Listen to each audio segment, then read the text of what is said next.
happy to have another guest with me again, Jayant Bhandari. We've had him last year and several times. And yeah, so how are you doing, Jayant? I'm great, Sunny, and good to be with you. Excellent. So as you know, Jayant is an institutional advisor based in Singapore to several funds and companies in the space. And his focus is on the mining sector, but also he has a lot of background in Chinese and Indian gold demand and gives several lectures. And recently, actually, you were awarded one of the best speakers at was it the Mines and Money, right? Mines and Money in Hong Kong. Yes, absolutely. So he had a good topic there. And today we're going to talk about and focus on the demonetization. You know, what were the results of the demonetization scheme and its effect on gold? So let's go ahead with that. Let's talk about what was demonetization, and secondly, you know, what did it do to its citizens in India to exchange a currency, and what was it specifically? What was demonetized?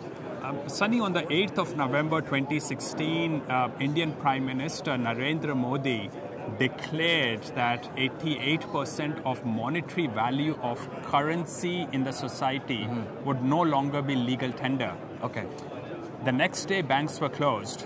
Wow. And a day after that, there were massive lines outside the banks for people to convert their banknotes into legal banknotes. Right. But the only thing you could do was to convert about $60 worth of banknotes over a period of a month. Right. Which meant that the whole economy went into an economic trauma.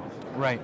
In my view, the trauma continues, and it has been almost fatal to the Indian economy.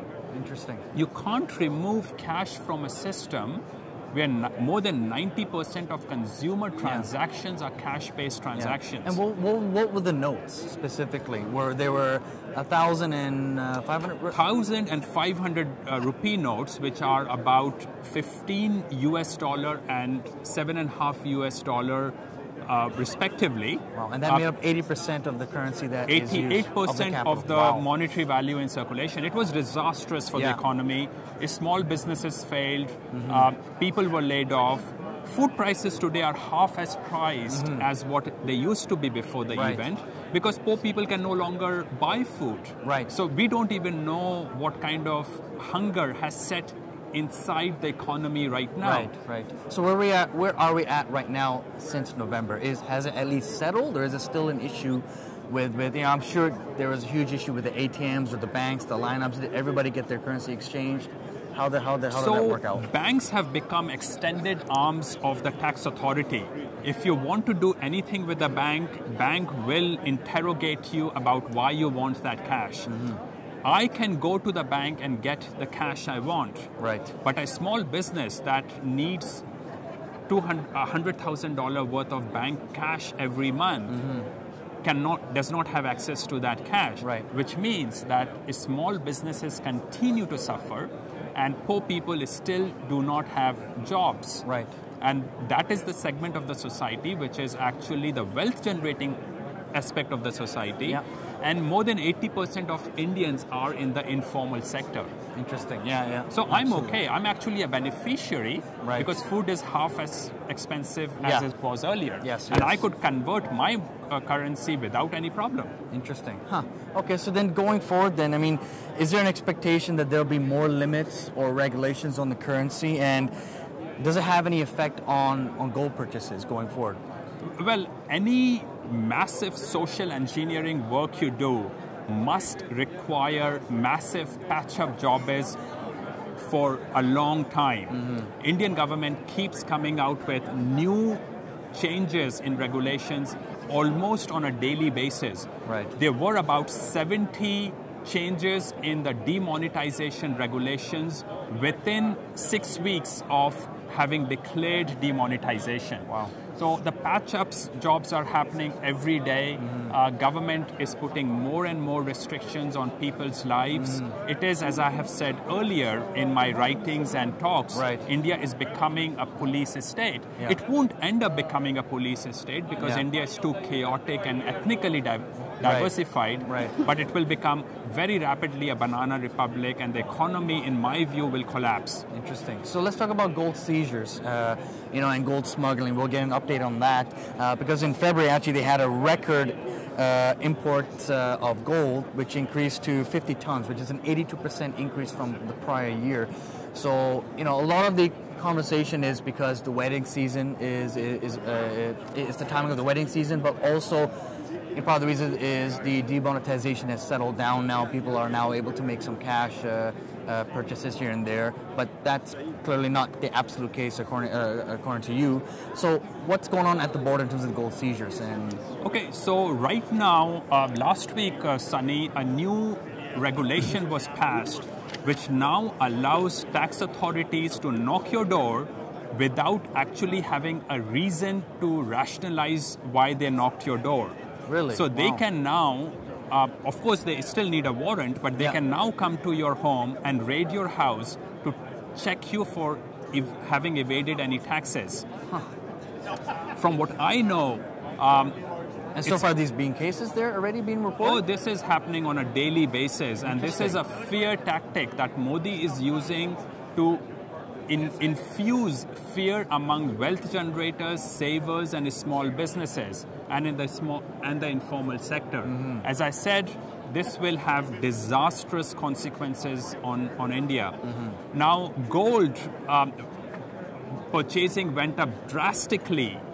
Immediately after the announcement of demonetization.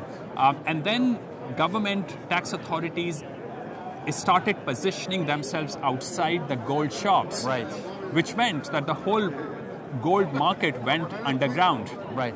As I've talked with you, Sunny, in the past, gold comes to India mostly via smuggling. Right. I don't trust the official figures as such, because gold sells at the street level at a price which is less than price plus the taxes. Right. So you can never make money by importing gold the official way. Right. So we don't know exactly what's happening. In my view, there are two things. The interest in buying gold has gone up hugely, but people still do not have enough access to cash to be able to buy gold. I don't know which of these aspects is dominating the market right now, because the market has gone underground. We don't know the exact statistics. Absolutely. But I'm tempted to agree with your numbers that maybe gold purchasing has gone up in volume terms. Interesting. Okay, so let's move on to China now. We've seen a massive import record this last year, again in 2016. China actually imported 1,300 tons of gold in 2016. This is according to BullionStar.com, which did do a lot of analysis on the gold market. What's your take on that? And also, we've seen China also implement some foreign investment controls as well in terms of investing money in foreign markets. And is this like a demonetization, kind of tool to limit currency exchange, or what is it really? I don't try to judge China based on these specific events. Sunny, China is a new country. Yeah. It's a country that has started developing over the last 3 decades. It has developed very, very rapidly, so much that today in Canada, US, Australia, the dominant players in property market are Chinese. Yeah. Chinese had not diversified themselves before the 1980s, right, which means that they now have a tendency to diversify themselves, invest their money, buy gold, buy foreign exchange, and the government, because it does not want to destroy its own monetary control, right, might want to continue certain amount of control over it. Right. I'm not saying they should do it. I'm just saying that it does not mean that this has any significance in terms of whether Chinese economy is doing well or not. Right. In my view, China is doing fabulously well. I keep going to China.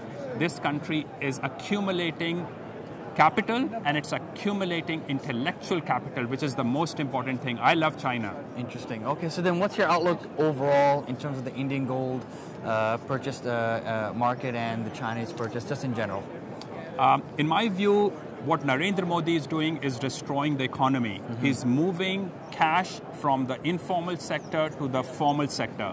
Formal sector in India does not offer you yields. Right. When your yields go down, the lower they go down, the more temptation you have is to buy gold. So in the medium term, irrespective of what is actually happening now, in the medium and the long term, Indians will buy more gold. Okay. And because India will get into a social and cultural crisis, Right. in my view, over the next few years, that will tempt people to buy gold even more. I think Chinese will continue to buy gold because Chinese are becoming actually rich, Right. and they need to diversify their wealth. Right. So these two countries will continue to buy gold. The only problem with India might be that if the economy suffers too much and they don't have enough surplus, how can they buy gold? Yeah, absolutely. Yeah, absolutely. Well, thank you so much, Jayant, for all your time. If you want to find out more information, go visit jayantbhandari.com. You can find all his interviews that he's done over the last several years, as well as several market commentaries that are very interesting on the sector, as well as the gold demand supply function in India and in China. So, Jayant, thank you. Sunny, thanks very much for the opportunity. Excellent. All right, perfect.